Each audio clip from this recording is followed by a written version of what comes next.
A continuación voy a hablar sobre la evolución del PBI. Sin duda alguna, la evolución del PBI en el Perú tuvo sus altos y sus bajos, un ritmo de crecimiento en algunos años bastante bajo, como serían las décadas de 1970 y 1980, donde hubo una crisis económica bastante profunda y prolongada dentro de nuestro país, que a su vez generaron enormes pérdidas dentro del PBI de este mismo. A su vez, existen los resultados que sugieren que hubo choques externos de los países extranjeros que nos afectaron profundamente y que esto también fueron complementados por el sistema político débil que tuvimos.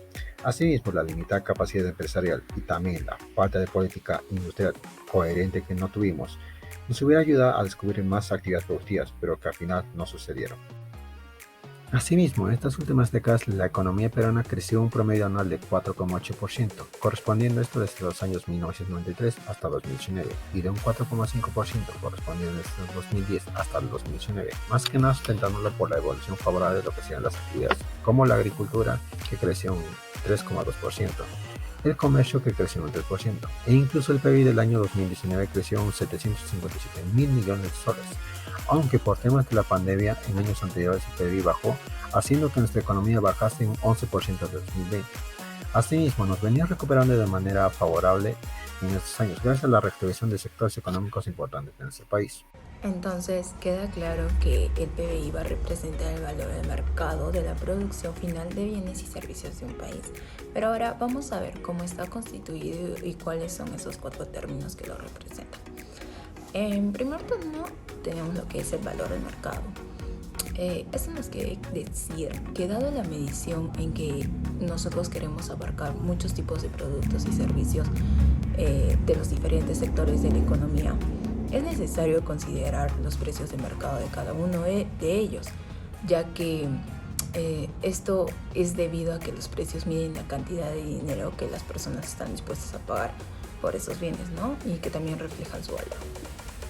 En segundo término, tenemos lo que está el foco en medir la producción final y no la de los bienes intermedios.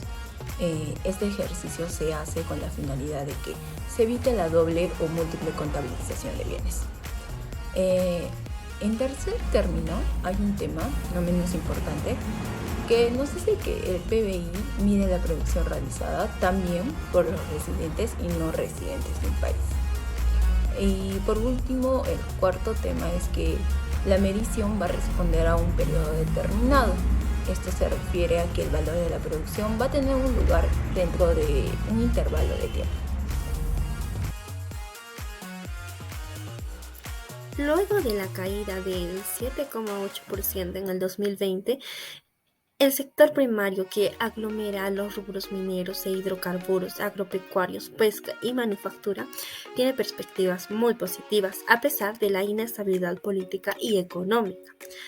Es decir, el PBI primario podría crecer más del 5% en los años del 2021 y 2022. Como bien sabemos, el PBI primario incluye a los sectores agropecuarios, pesca, minera, hidrocarburos y la manufactura de procesamiento de recursos primarios.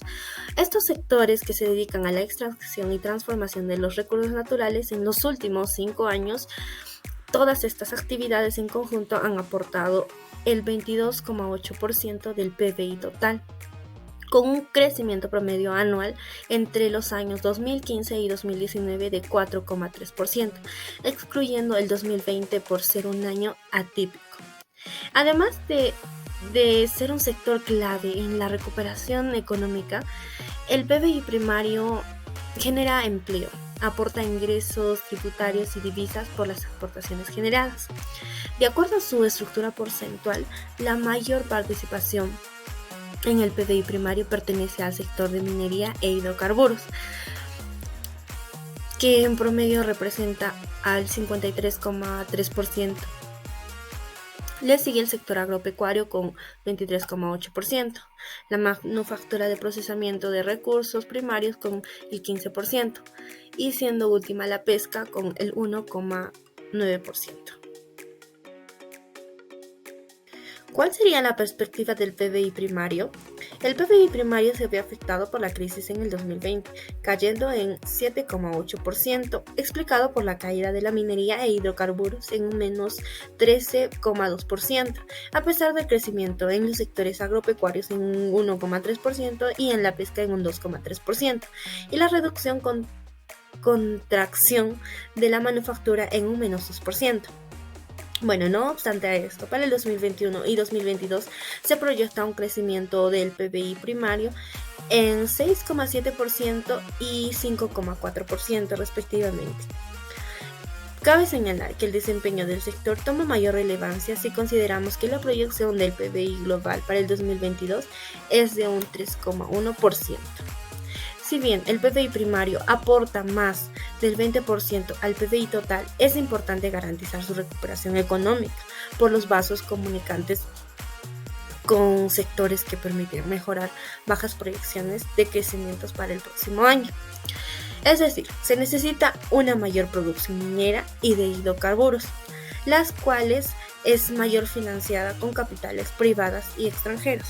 Es decir, por tanto, es responsabilidad del gobierno revertir las expectativas empresariales que se encuentran en un tramo pesimista desde hace varios meses y reducir todos los elementos que elevan el riesgo político y el riesgo país.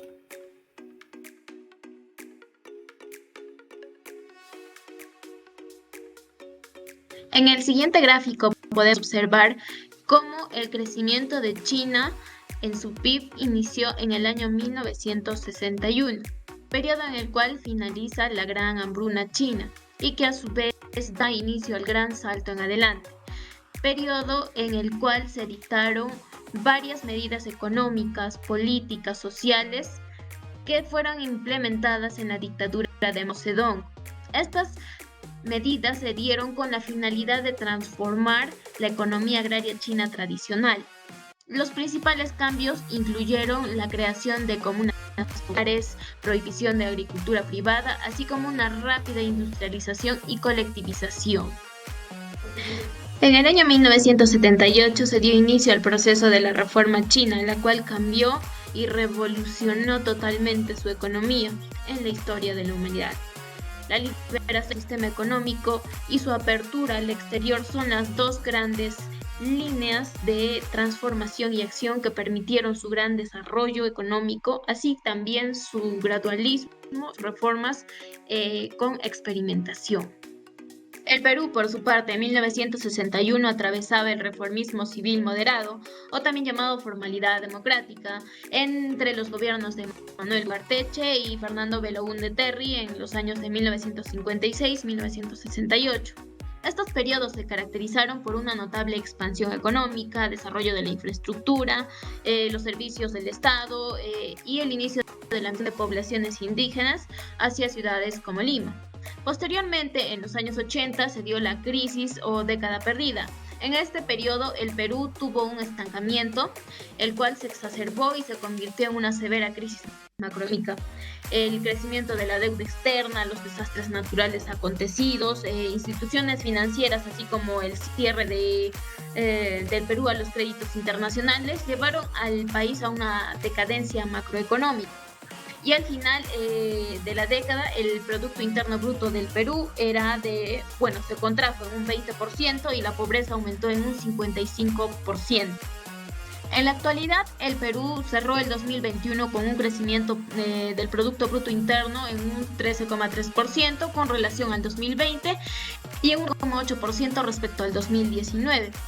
Esta recuperación se sustentó obviamente debido a la flexibilización de las medidas sanitarias y el avance del proceso de vacunación, factores que permitieron revertir en gran parte el impacto negativo de la pandemia.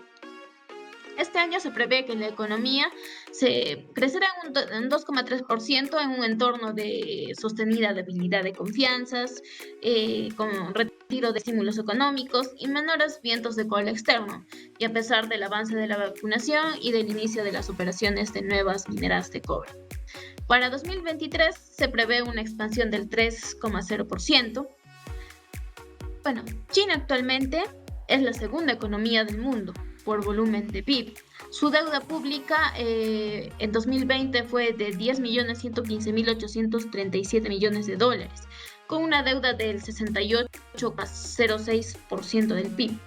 Su deuda per cápita es de $7.164 por habitante.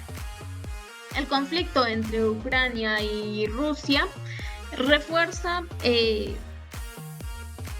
tanto las presiones inflacionistas como la tendencia de moderación en el crecimiento de la actividad, principalmente en Europa, pero también ha afectado a Perú y a China y a varios países del mundo. Bueno, continuando con la exposición, entre las principales condiciones para el crecimiento económico, considero que vendrían a ser las siguientes. Como primer punto, vendría a ser la inversión y el ahorro. Ambas variables tienen una correlación positiva en el PBI de un país. Para que un país pueda crecer, ha de asignar de manera eficiente sus inversiones, con lo cual tanto a nivel público como privado, estas inversiones han de generar un nivel de productividad por trabajador adecuado y sostenible. El siguiente punto vendrían a ser los mercados e intermediarios financieros. Estos tienen un papel vital en el crecimiento, permitiendo que los agentes económicos con superávit o recursos le presten a los agentes económicos con déficit de los mismos. En los mercados financieros determinan qué oferentes de recursos ofrecen los retornos más atractivos ajustados al riesgo. Estabilidad política, las leyes y el derecho de propiedad.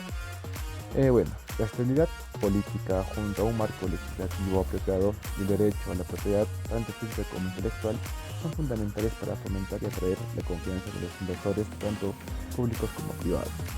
El siguiente punto debería ser la inversión en capital humano.